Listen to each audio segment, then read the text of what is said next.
Yo, what is going on? This is your boy Endless with the Endless Routes YouTube channel, checking back in with another video. Today, I just want to show you a quick and easy download method for downloading Verus Miner, the APK.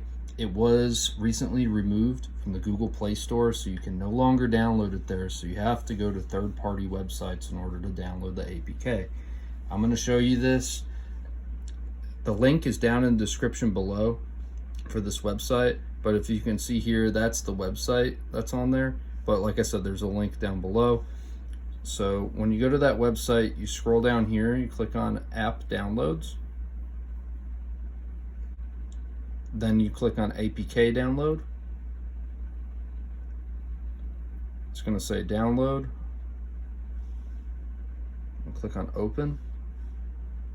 Now typically with this, it's going to prompt you that you have to give it authorization to download third-party apps. This phone is already unlocked for that. Every phone is different for that method, so just make sure you allow for downloads from third-party apps outside of Google Play.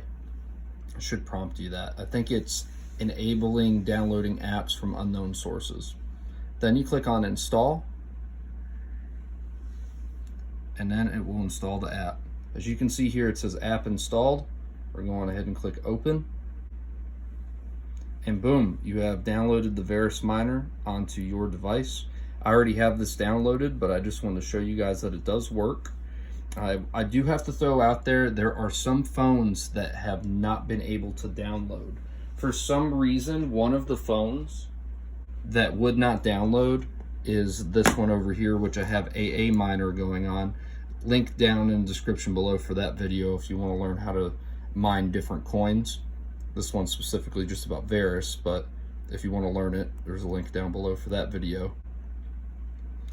But whenever I would try and download it on this specific phone, it would not download, so I'm not sure why. So if it doesn't do that, I think maybe it's an Android version issue. I'm not 100% sure, honestly, but that is how you download the APK onto that phone. And I'll show you guys now what happens on this one when it fails. It'll download and everything, it just won't install. So it says app not installed. So like I said, this works on most devices, but if you're getting this, chances are your phone does not support it. Maybe it's the Android version. Maybe it's just not a good enough phone. I'm not 100% sure. But anyway, this is your boy Endless. Like, comment, subscribe. I'll talk to you guys later. Peace.